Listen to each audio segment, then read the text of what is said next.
a success. An independent review of the card so far found it has helped to cut rates of drinking, drugs and gambling.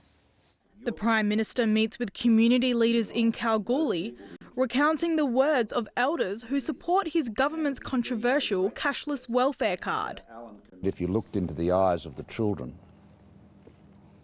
who are suffering from fetal alcohol syndrome, who are suffering from neglect, who are suffering from violence at home because their parents are on the grog all the time, you wouldn't hesitate to say that this card is an act of love.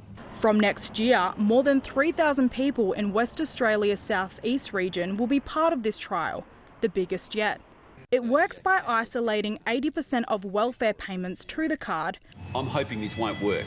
So money cannot be used on alcohol, drugs or gambling. The remaining 20% is available as cash. But unlike the other two trials, this rollout will have a major difference. In the goldfields, most of the people who will be on the cashless card are non-Indigenous.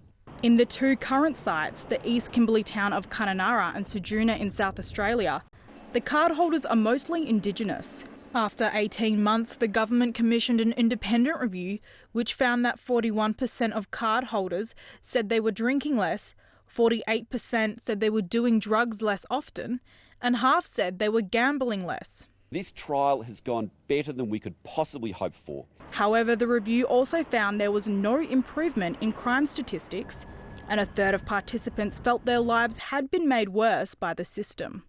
The cashless welfare card has seen increases in drug running, in grog running, and what we haven't seen is a genuine partnership with the Aboriginal community to try and get the gains that we need to get. Unlike the Greens, Labor isn't outright opposed to the card and will be keeping an open mind until all the trials are complete.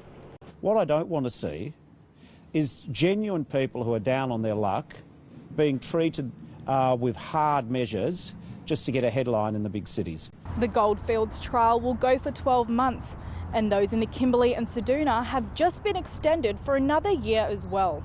And they won't be the last. The government is eyeing off several more towns understood to be in WA's Pilbara region. Rangi Harini, SBS World News.